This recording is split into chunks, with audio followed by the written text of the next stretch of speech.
What's up, fellas? Today I thought I would make another video on tips I find helpful for developing a strong overhead press. One day I hope to be good enough at the non-pressing motions that people ask me how to get good at those. But for the time being, people ask me how to get good at bench and overhead press. So today we're just going to talk about some basic recommendations. Obviously, it's going to vary person to person via trial and error, but basic recommendations on how to program for a strong overhead press.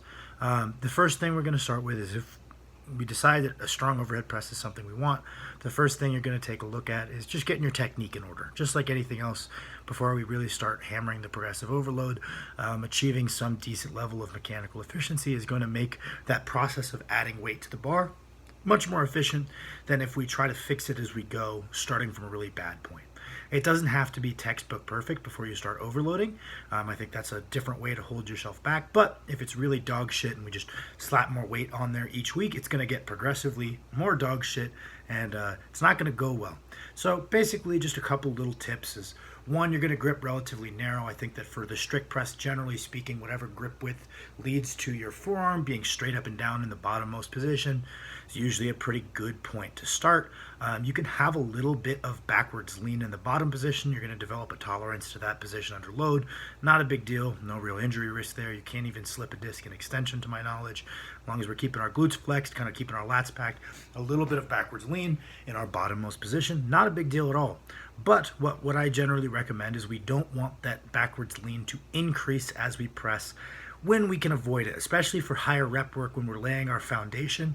Maybe if we go for a max, a little bit of layback is going to happen, and that's not a big deal. I wouldn't say the rep doesn't count.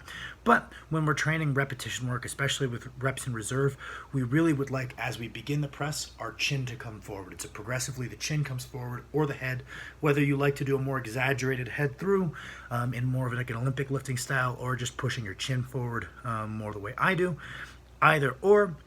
Basically, we want to make sure that as we begin the press, our chin is coming forward progressively. So maybe we have a little bit of backwards lean here, and as we begin, we're pushing our head through that window we're opening with our hands, whether it's just our chin or our head.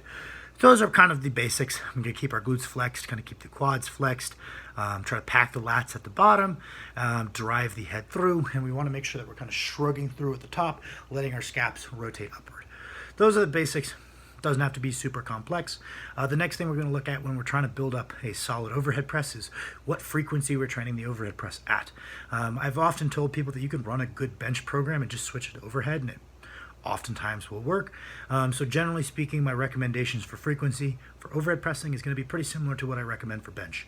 I would recommend pressing overhead 2 to 3 times per week. You can have 3 overhead sessions, 2 overhead sessions and a variation session, 2 overheads and a close grip bench. You can kind of split days where you're like, okay, well, day 1 I'm working on my bench and my overhead. Day 2 I'm working on my bench. Day 3 is a dedicated overhead day. But generally speaking, 2 to 3 days, depending on your individual recovery capabilities at this moment. As you build up work capacity, as you become more mechanically efficient, you might be able to increase your frequency.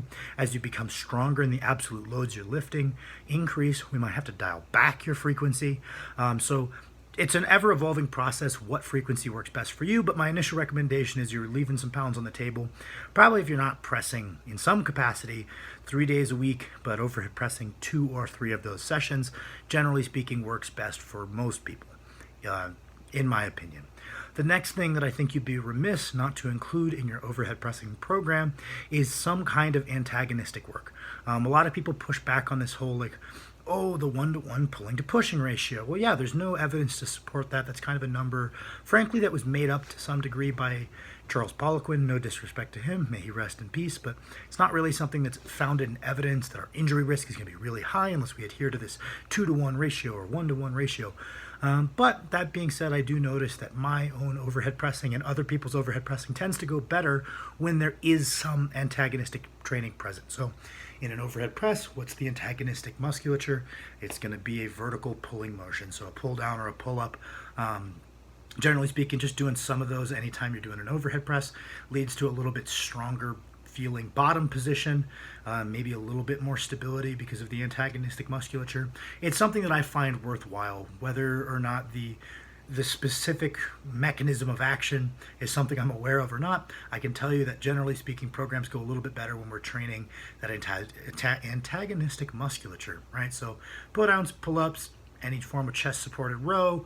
We'll probably stay away from non-chest supported rows because that's going to interfere with your squat and your deadlift training, adding a little peripheral low back fatigue. If you're doing it for your deadlift, awesome, very cool, but we don't necessarily want our overhead training to interfere with our lower body training. So generally speaking, I would use something with a back support if we're going to do some horizontal rowing.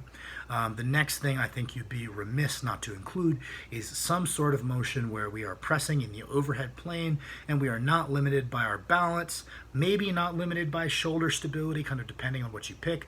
This can be a seated overhead press, this can be a high incline press, this can be an incline press, this can be a seated behind the neck press, or it can be any of those motions with dumbbells, or it can be any of those motions on a Smith machine. Just kind of depending on what you feel helps develop your strength the best. Big Z famously used the Smith machine quite a bit to develop shoulder power in the absence of stability. That way he knows that he's got a surplus of shoulder strength. That way, you know, at least you get to check off that box and say, okay, well, I need to be able to stabilize it, but my shoulders are in fact strong enough. Maybe if that doesn't work for you and stability is always an issue, we do want to challenge stability a little bit. Maybe use a barbell, and if stability is really an issue, we can go one deviation less stable and do all of those motions with dumbbells, really challenge the stability. So I guess it depends on what is your rate limiter. Is it really kind of the ability to stabilize the weight overhead, or is it just pure shoulder strength? And that would kind of lead you on this compendium of Smith machine on one side and dumbbells on the other side, but doing something where you're going to be able to crank out a lot of volume, not have to worry necessarily about what your torso is doing, not have to worry about bracing and your trunk stability, in some cases not have to worry about even stabilizing the weight, just get your shoulders really strong. Put up some big numbers, put up some solid volume, grow the muscle, get the muscle stronger, so on and so forth.